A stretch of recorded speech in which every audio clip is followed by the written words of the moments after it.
Quelles sont les options stratégiques de l'entreprise? L'entreprise peut adopter une stratégie de spécialisation ou une stratégie de diversification. Qu'est-ce que la stratégie de spécialisation?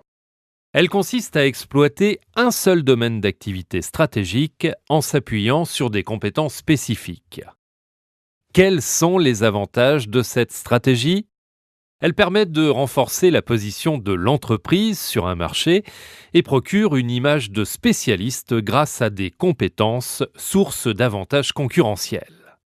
Quels sont les risques et limites de cette stratégie? L'entreprise est dépendante de son marché et de son environnement. En raison du succès de l'entreprise, une forte concurrence est à prévoir et peut provoquer la saturation du marché. Dans le cas d'une baisse de résultats, l'entreprise possède peu de possibilités de compenser avec d'autres activités.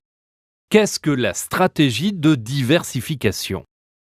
Elle consiste à développer ou acquérir de nouvelles activités. Il existe plusieurs types de diversification. La diversification horizontale, qui repose sur la production et le développement de nouveaux produits sur un même marché. La diversification verticale, pour laquelle l'entreprise contrôle une partie de sa filière en intégrant l'amont ou l'aval, et la diversification conglomérée, qui se traduit par le lancement de nouveaux produits sur de nouveaux marchés sans lien avec l'activité principale. Quels sont les avantages de la diversification? L'entreprise peut acquérir des parts d'un marché porteur et répartir les risques. Elle constitue un levier de croissance en permettant l'acquisition de nouvelles clientèles, ce qui renforce la position concurrentielle. Quelles sont les limites et les risques de la diversification? L'entreprise doit réaliser d'importants investissements.